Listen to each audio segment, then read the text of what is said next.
ஏதாவது ஒரு பயனுள்ள செய்திகள், அறிவுரை கிடையாது, மோட்டிவேஷனும் கிடையாது. யாரையும் மோட்டிவேஷன் பண்ண முடியாது. இப்போ என்ன அம்பானி யாராவது மோட்டிவேஷன் பண்ணாங்களா என்ன? அதெல்லாம் கிடையாது. அறிவுரையும் கிடையாது. அறிவுரை சொல்கிற அளவுக்கு நாம் பெரிய ஆள் கிடையாது. அதனால் பகிர்தல் மட்டும்தான். கலீல் ஜிப்ரான் சொன்னார், உங்கள் பிள்ளைகளை படித்த ஆசிரியர்கள்ட்ட ஒப்படைக்க வேண்டாம், படிக்கின்ற ஆசிரியர்கள்ட்ட ஒப்படைங்க. புரியும்னு நினைக்கிறேன். உங்களுக்கு புரியுதுங்களா என்ன சொல்லியிருக்கிறாரு அப்படின்னு? நாம் எல்லாருமே படிக்கின்ற ஆசிரியர்கள். வாழ்க்கை பாடங்களை, நிறைய செய்திகளை ஒவ்வொன்றாக இன்னும் செஞ்சுக்கிட்டே இருக்கிறோம். நாள்தோறும் படித்து கொண்டே இருக்கிறோம். புத்தாக்க பயிற்சியில் ஈடுபட்டு கொண்டே இருக்கிறோம். ஒரு ஆசிரியர் அப்படிங்கும் பொழுது நான் எம்ஏ, எம்ஃபில், எம்எட்லாம் முடிச்சிருக்கிறேன், இனிமேல் வாழ்க்கையில் நான் செட்டில் ஆக வேண்டியது தான் அப்படின்னு நினைக்கக்கூடியது கிடையாது. தொடர்ந்து படிச்சுக்கிட்டே இருக்கணும். கற்றது கைமண் அளவு, கல்லாதது உலகளவு. சிலந்தி கூட ஆசிரியராக மாறி இருக்கு. எல்லாமே நமக்கு கற்றுத்தருது. அப்போ நம்ம புத்தாக்க பயிற்சியில் ஈடுபடணும். எப்படி புத்தாக்கம் செஞ்சுக்கிறது? நம்மளை அப்டேட் பண்ணிக்கணும். நிறைய நூல்களை படிக்கணும்.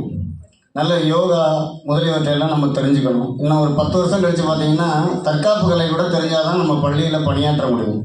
அந்தளவுக்கு எல்லாம் காலம் அப்படியே மாறிக்கிட்டே இருக்குது. தற்காப்பு கலை தெரியணும், உடற்பயிற்சி செய்யணும், உடம்பை பத்திரமா பார்த்துக்கணும். உடம்புல நோய் முக்கால்வாசி வர்றதுக்கு காரணம் கழிவுகள் வெளியேறாமல் இருக்கிறது தான். இதை எந்த மருத்துவரும் சொல்லித்தர மாட்டாங்க. நம்ம முன்னோர்கள் 3 மாதம் ஒரு முறை பேதிக்கு மருந்து சாப்பிடுவாங்க.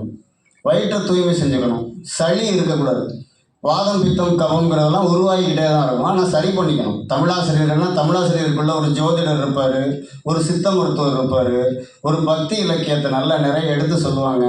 மாணவர்கள் நாம் சொல்கிறத கேட்க மாட்டாங்க. நாம் நடக்கிறதும்படி நடந்து காட்டுவாங்க. சளியை சரி பண்ணிக்கணும் அப்படின்னா அதுக்கு மூக்கு கோழை அப்படின்னு ஒன்று இருக்குது. இதெல்லாம் சொல்லணுமா அப்படின்னா சொல்லணும். புத்தாக்க பயிற்சின்னா என்ன? நம்மளை நம்ம புதுப்பிச்சுக்கணும். நாள்தோறும் புதுப்பிச்சுக்கணும். உடம்பால் அழியின் உயிரால் அழிவர், திறம்பட மெய்ஞானம் சேரவும் மாட்டார், உடம்பை வளர்க்கும் உபாயம் அறிந்தே உடம்பை வளர்த்தேன் உயிர் வளர்த்தேன்னு சொன்னார். காயமே இது பொய்யடா, வெறும் காற்றடைத்த பையடான்னு சொன்னவங்க மத்தியில் திருமூலர் சொன்னார். அப்போ அந்த உடலை ஆற்றலோட பேணி பாதுகாக்கணும்.